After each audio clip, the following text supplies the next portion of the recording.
Thank you, Cinderella, and welcome to the Facts Over Fandom show. I am your host, Brandon Podgorski, and I am so excited to bring you this show. This show is something that I've been wanting to do for quite a while. I'm going to tell you a little bit about the show, tell you a little bit about me, maybe tell you why I think it is that you should listen. Sports talk shows are certainly a dime a dozen, and we need another one like, I need to lose more hair right now if you're watching on YouTube. But I am excited to welcome you to this show. So I have been a 20-year sport management professional, and I'll get into my background here in just a second. But I wanted to create a podcast that looks at the business side of sport. Certainly, there's no shortage of those who cover sports for a living and give you the game recaps and give you the breakdowns. That's important. You have a lot of people who editorialize on sport and give you their takes, and they certainly have their place. And I enjoy listening to sports talk radio and sports talk podcast as much as anybody else. But I haven't really seen many shows that look at the business side of sport. And sometimes the why is answered when we look at the business side. If you would take sport, and there's kind of two buckets of sport. You've got your player development side and everybody who works on that, whether it be coaches, scouts, GM, your front office types. And then you get your business development side. And this is where the majority of the jobs and the majority of people who are in sport, they're on that business side. And, I'm sorry to paraphrase Wu-Tang. Actually, I'm not sorry. But, cash rules everything around me. Cream, get the money. Right? Dollar bills, y'all. And I know that looks stupid coming from a guy like me, but it's true. Thinking about sport, that's so true. Many of these teams in these sport organizations, they're just like any other business, except that final product that we watch is just cool. Sports are just cool. It's a lot more fun to sell tickets to, a sporting event. You think about, the Kansas City Chiefs just coming off the Super Bowl. Boy, it's a lot of fun to sell tickets for them, maybe than it is to sell life insurance policies. Now, life insurance is really important, and it's something that I would recommend anybody who has a family get. But the objective is the same. The owners of the Kansas City Chiefs want to make a profit, just like the owners of, let's say, an Allstate Insurance, who might not be selling something that's as sexy, but from a business standpoint, it's very important that both of these organizations make money. So that's what we're going to talk about on this show. We're going to have new episodes are going to premiere every Friday. You can check out the podcast, check it out on Spotify, check it out on Apple. And then I'm also going to put this out on YouTube. If you just go to YouTube, look Facts Over Fandom. I believe the handle is FOF_show. And you can also check us out on Twitter, check us out on Instagram at FOF_show. So whoever out there has taken at Facts Over Fandom, listen, I don't have money to pay you to get that back, but if this blows up one day, I'm coming for you, because at FOF_show, I had to go through a lot of different iterations to try to come up with that. So you made things a little bit difficult for me, but I digress. Enough about that. Let's jump into it. So every week we are going to have a topic about sport and sport business that I'm going to dissect, and I'm going to kind of give you the backstory and just educate you a little bit on kind of the business side of what's going on as we talk about these topics. Now, sometimes it may be topics that I see kind of going on in the culture in sport. And in this show is kind of looking at the intersection of sport, culture, and business. Maybe it's just something that I see on social media or a fan account. I'll take down some of those. Or if it's something current going on in sport. So for this first episode, we're going to look at 5 reasons why sport is important. And I'll get to that in a second. Who's this show for? I think this show is going to be for any sport fan, but specifically, if you're somebody who wants to make a career in sport or have ever thought about a career in sport, I hope this show is for you. So in my full-time job, I'm a professor of sport management. But before I got into the classroom, I had quite a few years of experience working in sports. So I did my undergrad. I live here in Indiana. I did my undergrad at Indiana University down in Bloomington. In my first year there, 1998, I had an intro to sport marketing class and I had a great professor who I really enjoyed. He was one of my favorite professors in my time down there at IU. And, he really, really pressed upon us, if you want to work in sport, you got to do a couple things. One, you got to network. It's not what you know, it's not who you know, it's who knows you and who likes you, as he was fond of saying. And then number two, you've got to get some experience. So that's what I did when I was in college. I got as much experience as possible with internships and volunteering and part-time jobs. So I've worked with minor league organizations in baseball and in soccer. I worked in college athletics through Indiana University when I was in school. Did a lot of volunteering with kind of host committee type of organization. So like with the Indiana Sports Corp, the people who bring the Super Bowl and the college football playoff and the Big Ten championship, all that to Central Indiana. So I really got an appreciation for everything that goes on in sport. And like I said, only, maybe about 15% of jobs are those who are actually playing the game.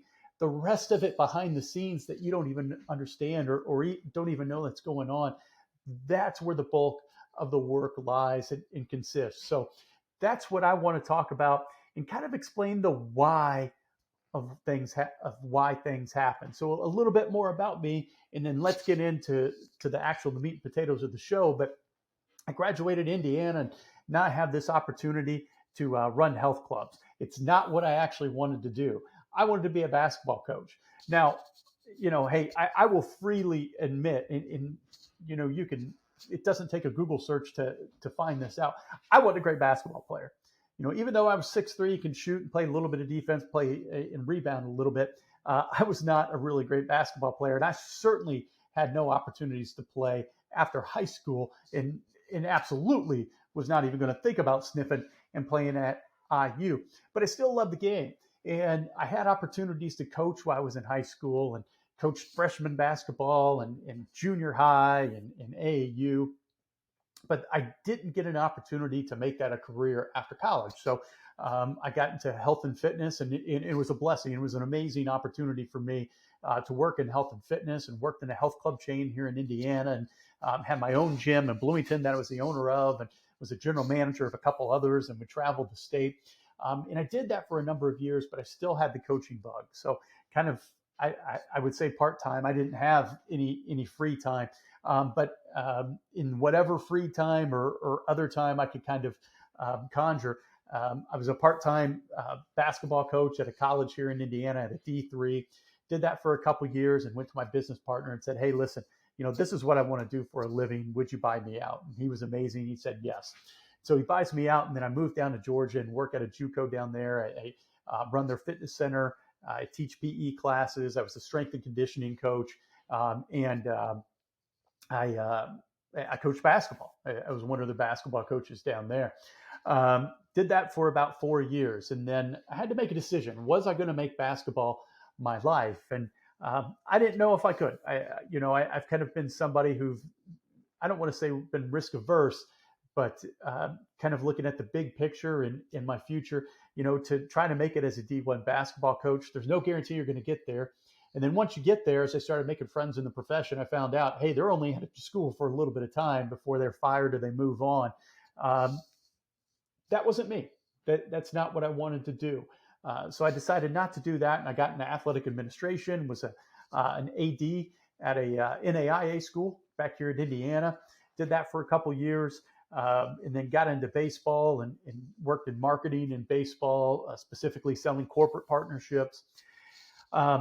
But that's when I got married, and that's when things changed for me. When I was down in Georgia working at the JUCO there, and when I came back to Indiana and was an AD, I taught at both institutions, and I got the same thrill of coaching and teaching my students that I did actual coaching on the floor. And so after a couple of years of working in baseball, and baseball's tough. It's my favorite sport. I love baseball. If you look over my left shoulder here, if you're watching on YouTube, you can see I got my Wrigley Field kind of replica stadium right there. And over my right shoulder, I've got a map of all the major league stadiums that I've visited in my lifetime. I love baseball and am a gigantic Chicago Cubs fan. I only have room for one team where I could go crazy about in life, and it's the Cubs. I like watching pro football. I guess I like the Colts, but if they lose, it doesn't keep me up at night. Same thing with the NBA. Yeah, I like the Pacers, but if they lose, win, I don't care. I like IU because I went there, but again, if they win or lose, it's fine. It doesn't wreck my night. The Cubs are the only team that absolutely can drive me, bat blank crazy, or just put me on a euphoric high. So that's where I'm at in life right now. So, but baseball's hard. There's a lot of games in baseball. Working in marketing, you're in 8 to 5, 9 to 5, whatever it is, and then the game starts at 7. By 10:30, you're just like, hey, listen, I don't care if we win or lose. Just please do not go into extras and don't rain. Right? Those were the only two things you started to worry about. But it gave me an appreciation for everything that went into running events and running games and creating revenue to actually run the team. So did that for a couple of years. But like I said, I got married in the hours and the nights and the weekends, and certainly coaching basketball, the holidays, it got to be a little bit too much and going into a different part of my life and wanting to start a family. So really enjoyed being in the classroom and decided, you know what, I want to be a college professor. And thankfully, I've had that opportunity for the past 6 years now. Now, what's interesting and what's fun is I can still volunteer. And now I get to mentor students who are going on and working in the profession, mostly on that business side. And that's what I get to research now as well. I have time to actually kind of break things down and look at the finances and looking at the finance side of sport. So that leads me to what I want to talk about today. And there's 5 things I want to talk about as we talk about why sports are important. Because I think there's this idea of sport from some people that sports are just the opiate of the masses, right? It's just something, hey, let's keep you distracted over on this hand here, while the really important stuff, you don't see what's going on, right? And I don't believe that's true. Maybe to a certain degree, sports have to have their, well, like with everything in life, you have to prioritize things, right? And so sports have to have their place in life, in the hierarchy of your life, just like anything else. And if you let it take over, then yeah, I can see where that opiate of the masses kind of idea might actually have a little bit of legs. Like, for example, I've got a 3-year-old son, and I love it when he sits down and watches a ball game with me. But if you're a parent, you know this. Hey, he can only keep his attention span for maybe 5 minutes. That might be as much as I can get. I might get an inning out of him if I'm lucky. And then he wants to go and do something else. If I ignore that, if I just let him do his thing, or I'm like, hey, I really want to watch this Cubs game. Here, let me put on Paw Patrol on my phone and you just watch your phone. Well, that's over the top, right? That's ridiculous. Or, if you're not paying your bills and if you've lost any of your savings, you don't want to leave the house because you're addicted to sports gambling, then yeah, obviously there's a problem there. But for the most part, I think sports are healthy. I think sports do so much to unite us. I think sports are a great way to integrate communities. And there's so many great life lessons that we learn from sport. So I hope that sets it up for what we're going to talk about today. And so when people first meet me and they ask, what it is that you do, I say, well, I'm a professor. And they're like, oh, that's very impressive. So tell me, Brandon, what do you profess? And I'll say, well, I'm a sport management professor. And they just, they go from being, oh, wow, well, you must be a really smart guy and doctor to, like, what's that? And you just like watch ESPN and talk about last night's game. And I always kind of chuckle to myself. I'm like, well, you realize like worldwide, sports is over a $500 billion business, right? I mean, just in the United States alone, if you're watching on YouTube, I'm sorry, I got my Cliff Notes below me. So if I'm looking below, that's what it is. But just in the United States alone, it's worth over $60 billion. And I mean, that was back from 2015. We're probably well over 70 billion at this point. You know, um, in the sport market in North America, it continues to grow at a compound rate of about 3%. So, you're thinking about things like media rights, tickets, sponsorships, right? Merchandising. So it takes people with an understanding of business, people who can sell, people who can present a product, people who can market to grow this, right? And we're talking about an industry, it's not just you going to a game, but it's selling merchandising, it's health and fitness, some exercise science, athletic training, all that stuff plays into it. And I'm just barely scratching the surface here, right? So it takes good, qualified people to run this. So, these sports teams, again, they're businesses and organizations that have to make revenue and have to make a profit, just like anything else. And there's special things that happen in sport that might not happen or don't happen as much as in other areas. If you think about the marketing of sport, marketing a sports team as opposed to a traditional business is different because sports fans, we're all experts. Just ask us. I can tell you everything that Jed Hoyer's doing wrong with the Cubs and how I would get it right and how he doesn't know what he's doing and so on and so forth. Now, I don't actually believe that's true. I believe he's much smarter and can do the job of a GM much, much better than I can, right? But that's how we are as sports fans. We can Monday morning quarterback everything because we're experts. So when you're selling to somebody who's a sport fan, it's a lot more difficult than somebody who might not have knowledge. Like if you're selling cars, somebody might come onto the lot and just know, hey, listen, my family's growing. I need a bigger car, but I don't know what I need. I couldn't tell you a coupe from a sedan, from an SUV, and I don't know all the safety features, and I don't know 4x4, four-wheel drive from a 4x4, that hacksaw Jim Duggan used to carry. I don't know any of that stuff, right? So I need you to teach me.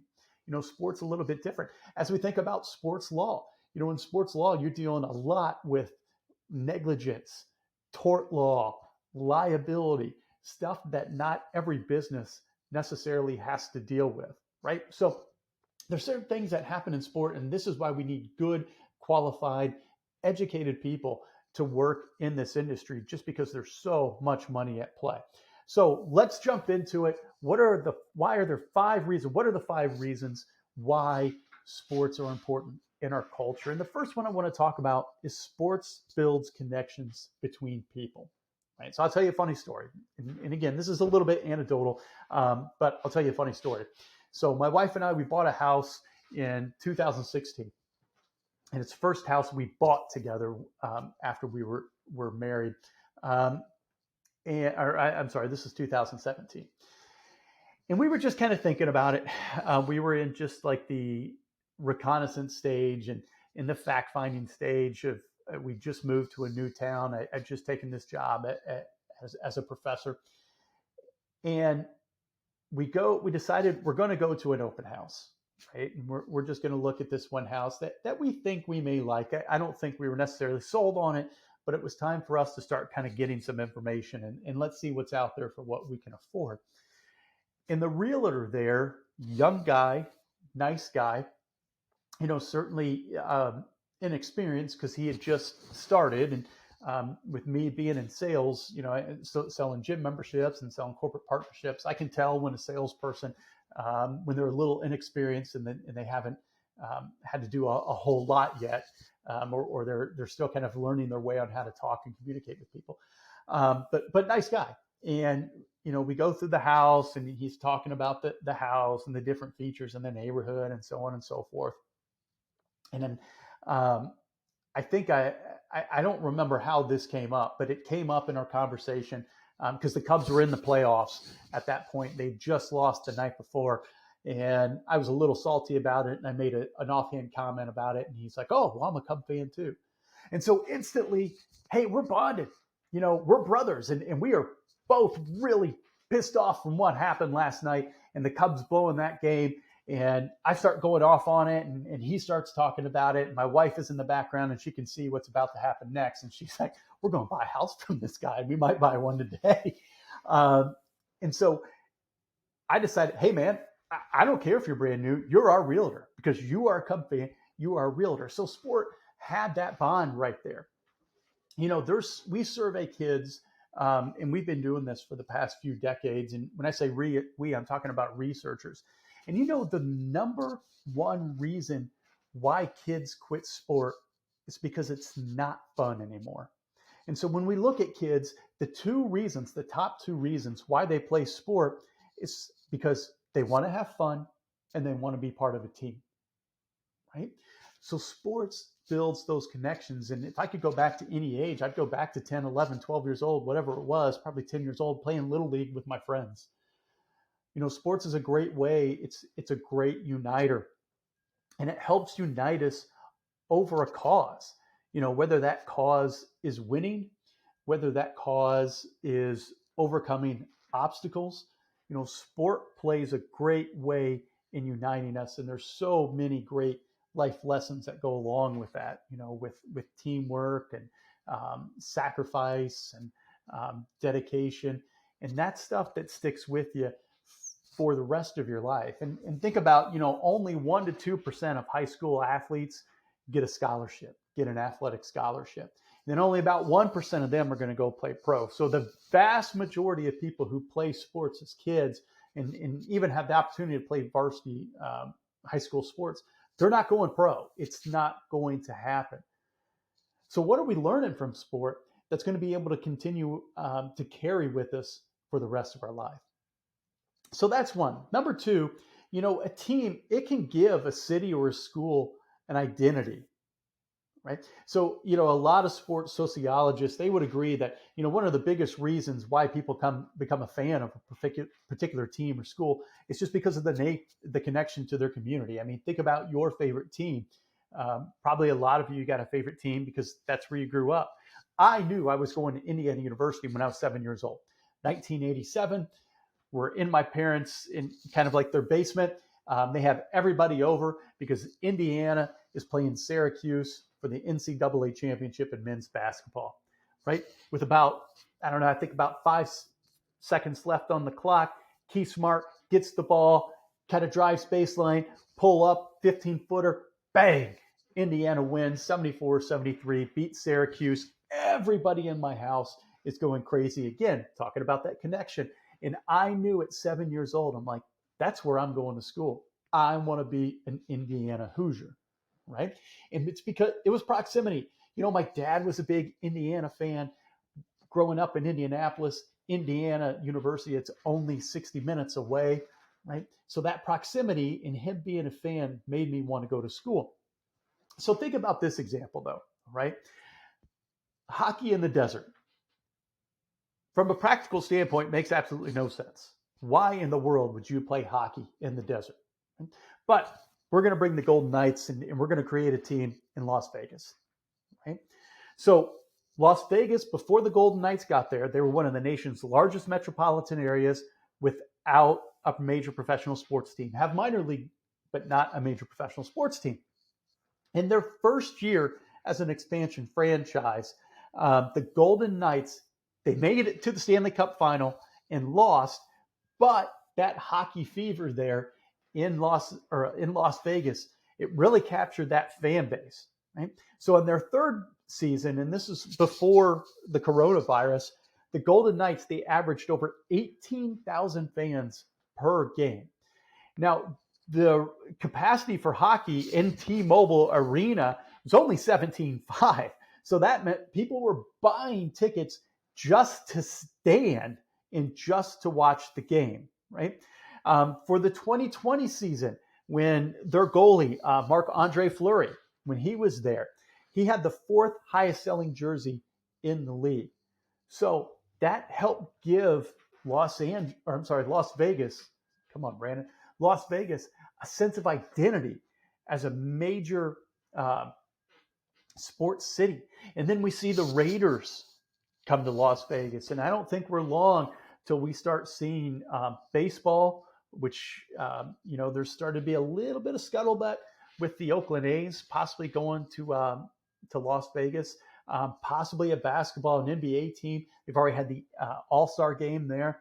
And that's taken Las Vegas as just a place where you go for gambling and maybe some other unsavory activities. It's taken that and it's reshifted. I mean, just me saying that, it's reshifted the culture and how we think about that city, just as Sin City, that I use in air quotes here, to a place where, hey, we've got a lot of other things going on. Las Vegas had a major boom right before the economic collapse in 2008. And now it's a place where if you've got kids and you're raising a family, we're not just known for the strip and everything going on with the casinos. Now we got other things that make us a major metropolitan city, right? So then let's go to number 3, right? What's the third reason why sports are important? And, whether athletes like it or not, professional athletes, they're seen as role models.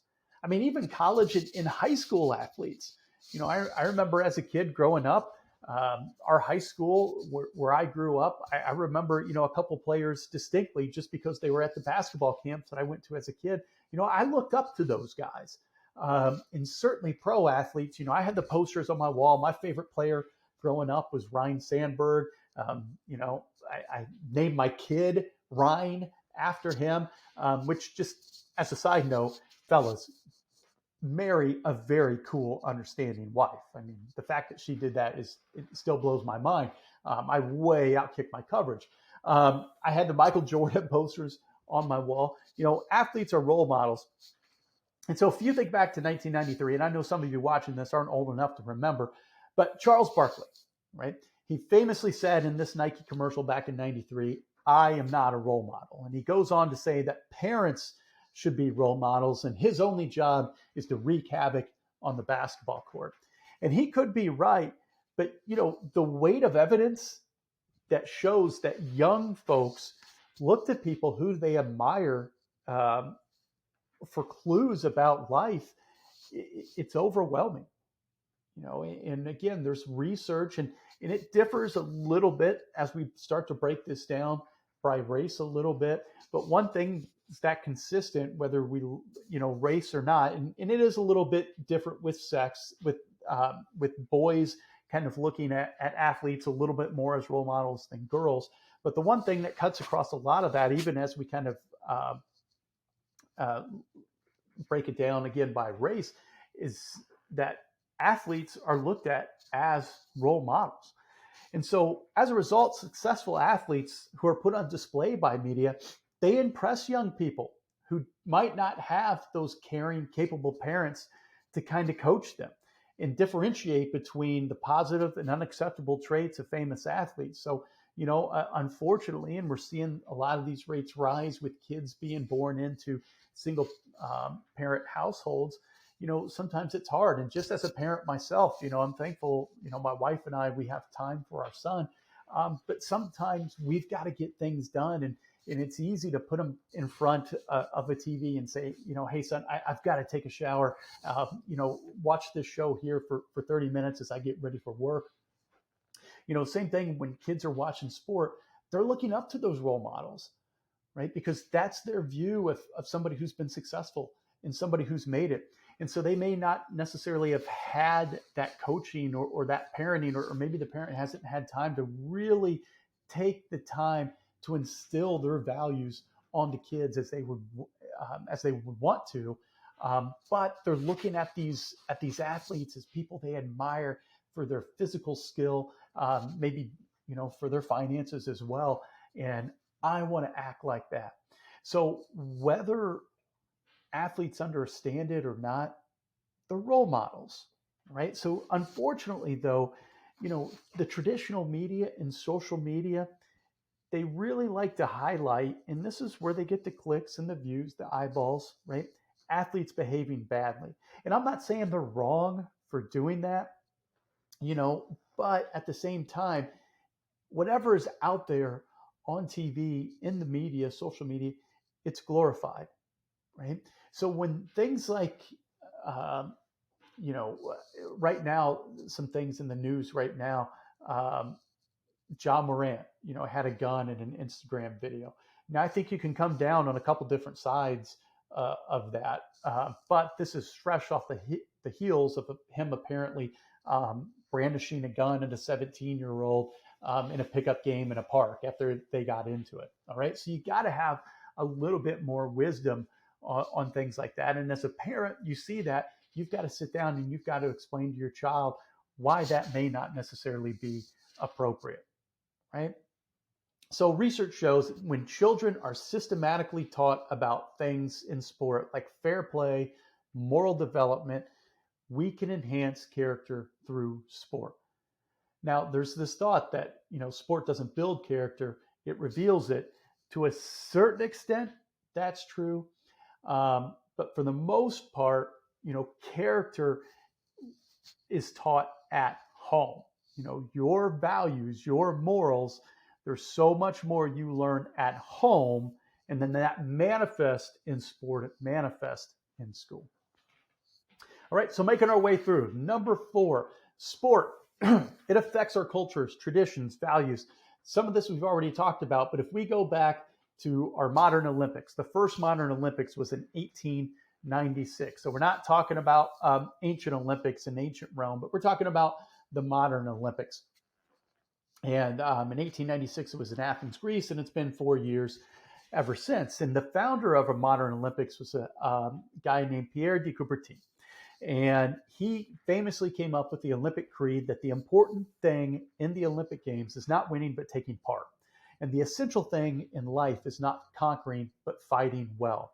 So sport, it can help enhance those social and cultural life by bringing together individuals and communities. It can help to overcome and diffuse situations. It can encourage dialogue. It can help break down some of the prejudice, stereotypes, cultural differences, ignorance, intolerance, and discrimination that we can see in life. So if you didn't know this, you're going to find out. Soccer, it's the most popular sport in the world. And number 2, you may never guess, but the number 2 most popular sport in the world is actually cricket. All right, but let's stick with soccer, most popular sport in the world. And in the 2003, the Homeless World Cup was created to support and change perceptions and attitudes about the homeless. After the 2007 Cup in Copenhagen, 71% of the players who played in this, and these are homeless people playing in the soccer tournament, they came off drugs and alcohol, moved into jobs, homes, they got training, education, and they repaired relationships, all while continuing to play soccer. That's amazing. We were able to take sport and take people who were really down and out and hard on their luck, place them into this sporting event, and then within 4 years, 71% of them are getting out of their situation, right? That is amazing. So I know, and again, I'm recording this on a Thursday, March 9th, and it's going to drop tomorrow, March 10th. I know the big hot topic as I go through sports media right now is what did Kendrick Perkins say about Jokic, right? And about NBA MVPs and, do white players get more preference than black players? And I know that's the hot topic, and I'm not saying it's wrong to discuss that and discuss the cultural implications. But there are so many great things happening in the sport that we don't see. And this stuff happens every single day. So sport, it has that ability to affect our cultures, our values, and our traditions in a positive way. Negatively as well. And I'm not saying we shy away from that, excuse me, but certainly positively, it has that effect, right? And then the final thing, sport, it offers insight into societal issues, right? So one of my favorite sports movies, it's Bull Durham. And one of my favorite lines from that movie is Susan Sarandon, and she quotes Walt Whitman. She says, I see great things, her quoting Walt Whitman, I see great things in baseball. It's our game, the American game. It will repair our losses and be a blessing to us. So while sports has this amazing ability to unite us, it can give players and it can give people a platform to help bring us together. So if you think people like everything from Muhammad Ali's refusal to be drafted in the Vietnam War, to Billie Jean King's battle of the sexes, to today's players advocating for racial rights, sport has an ability to bring light to societal issues that might have just been laying beneath the culture's surface. Now, you have to be a little bit careful when we talk about these cultural things, because obviously, they tend to break down along political lines. And that's not what this show is about. We'll delve into some of it, and I'm certainly not scared to do that. But I don't want to get so wrapped up in an ideology or in a side that we can't see the other side. I think it's important to look at both things. So whether you think Muhammad Ali was right or wrong for refusing to serve in Vietnam, or Billie Jean King, whether you think she was important or not in women's sports and just being able to shed a light on women's sports, or if you agree or disagree with the players kneeling during the Black Lives Matter, during the Black Lives Matter protest in 2020, you can look at both of those, but it gives athletes an opportunity to bring those things to the surface, which might be lying underneath. Now, I think the problem is when we get into some of that, though, is what's the effect on the fans and on the bottom line? Again, we're looking at the business side of sport, right? So as we looked at an ESPN survey in 2020, 51% of fans, they felt that players should share their views during events, while 49% said they should speak out away from the court, right? And talking about NBA players. And so I look at that 49%, and if I'm a team owner or if I'm a commissioner, I want to support my players. But what the input I'm getting from fans is, hey, we're okay with players talking about these issues, but it's taking away from our enjoyment of the game. So what can I do as an owner or as a commissioner to support our players speaking out, but also protecting our brand and also protecting our revenue stream, right? And you could say there's things that are more important than that.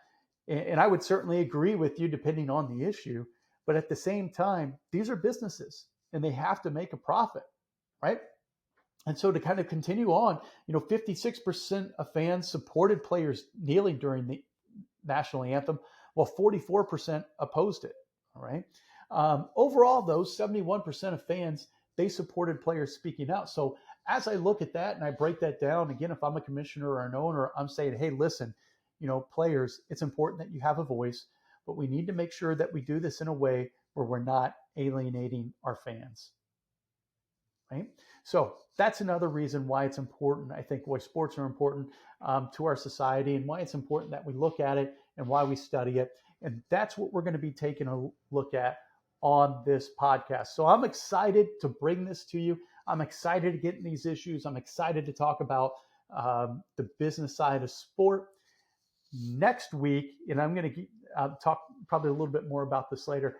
Next week, what we are going to do, we are going to break down March Madness, and we are going to break down the bracket using data and using historical data of what's happening according to seeding. I did this last year just on my own, and I actually did really, really well in some bracket challenges.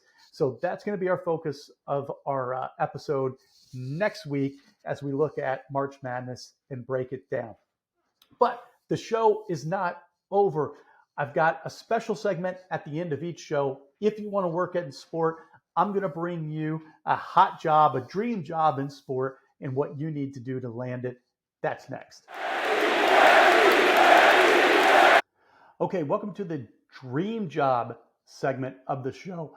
This is where I look at different job boards, and I want to share with you a job that I think would be a dream job for somebody who wants to work in sport.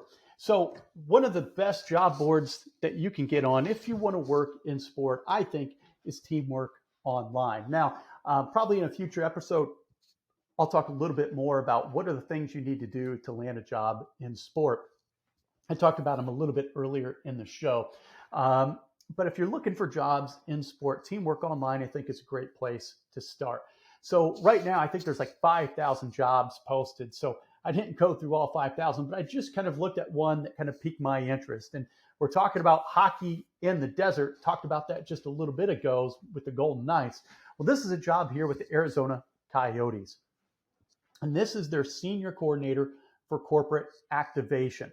And so when you're looking at these jobs, you've got the title, and it might say who you're reporting to in the department. And I want to go through the job summary of what a senior coordinator of corporate activation, what do they do? Because you're on the sales side, but you're not actually doing sales. So you are responsible for the fulfillment and implementation of all assigned corporate partnership agreements. In addition, you're responsible for maximizing renewal percentages by providing outstanding customer service to assigned accounts through developing long-term relationships.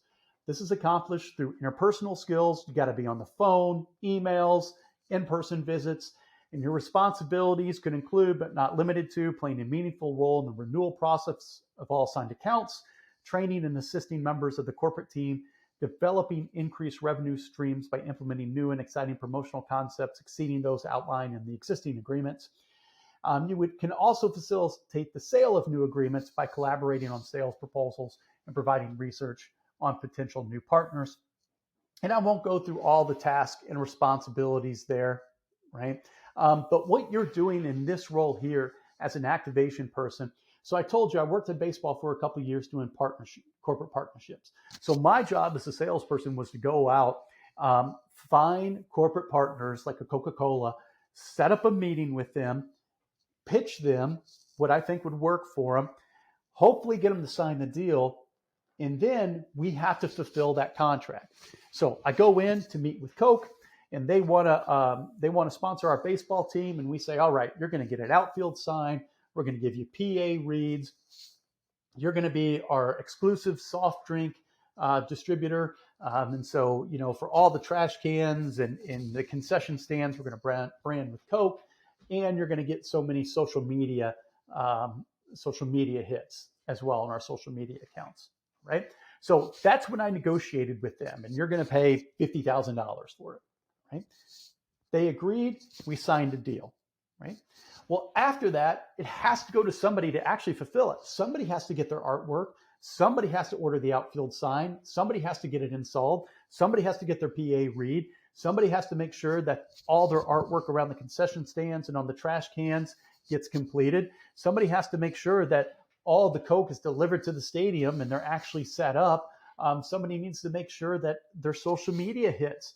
They're supposed to get 100. All right, did we actually set them up to get 100? And did we get the branding right? And that's what the activation person does. You are an integral member of the sales team, but you're not actually out there selling. Now, one thing you could do as a partnership or activation person is help me, the salesperson, come up with a proposal and make it look really cool. Because what I'm good at as the salesperson is I'm good at identifying potential partners, going out, pitching them, and making that sale. But I might not necessarily be good at graphic design. I might not be good at putting a proposal together that's really captivating. I might not be good with ideas, right? I may need somebody who's creative like you to put these ideas together and help me pitch it to Coca-Cola or any other company. So some of these things that you need to have, what is the required knowledge, skills, abilities? You got to be able to multitask. So, me as a salesperson, I'm going gung ho. I'm not waiting for you, because my commission's on the line. So I'm going out and I am selling as many of these things as possible, and you need to keep up, right? You've got to be able to onboard new clients, right? So you've got to have excellent written and verbal communication skills. You've got to be able to present. You've got to have good problem solving skills. Detail oriented, so important, because you're going to be working under deadlines, and we want to make sure we get it right. You got to be a team player. You got to be positive. You got to have good organizational, good time management skills, right? You've got to be reliable, diligent, self-motivated, and dedicated. Your boss might not be over your shoulder helping you out. Your boss might actually be a VP of sales or a manager of sales and was really kind of concentrated on the revenue, helping the sales team. and they may not be able to give you a lot of attention. So you've got to be naturally just, man, intrinsically motivated, ready to go, right? You're going to be working a lot of hours. Like I said, you've got your office time, and then you're going to be working at the games. And you really got to be passionate about giving great service. So for this one here, as we're thinking about the Coyotes, you do need to have a bachelor's degree. Many jobs in sport, unfortunately, you do have to have a bachelor's degree. Not all, but a lot of them. In communication, business, marketing, or related field. If you have any marketing, advertising experience, it's a plus. If you've worked in sports, certainly in fulfillment, that's a plus. Experience working with client accounts and sales is a plus, and 2 years experience in partnership activation or something similar. And so what I want to tell you, if this is something that's like, oh my gosh, that would be a dream. I get to be the one who comes up with these cool, great activation ideas. If you're thinking about College Game Day, and the Home Depot is a huge sponsor of College Game Day, and you get to be the one who comes up with, the ideas of having people holding up signs in the background with the Home Depot logo on the signs, or maybe you've got like giant Jenga there with Home Depot logos. If that really excites you, this would be a job that would be a lot of fun. So I want to encourage you though, if you don't check off every single box in experience, but you've got maybe 3 out of these 4, apply anyway. Apply anyway, right? It's always a no if you never apply, right? And you may bring some things to the table that other candidates might not. So I want to encourage you, apply anyway, go out, get that dream job. And if you do, make sure you let me know, because we'll give you a shout out here for the Facts Over Fan podcast. So I want to thank you for joining us, our inaugural episode. It is in the books. This was so much fun. I can't wait to talk to you next week about March Madness and breaking down the bracket, hopefully helping you win your pool. Please be sure to check us out. We are on Instagram. We are on Twitter. We are on YouTube at FOF_show. You can check out our website if you just look at the show description. Our website's there, but the best place to hit us up is at FOF_show, Twitter, Instagram, YouTube. Go out, have a great week. I'll see you next Friday.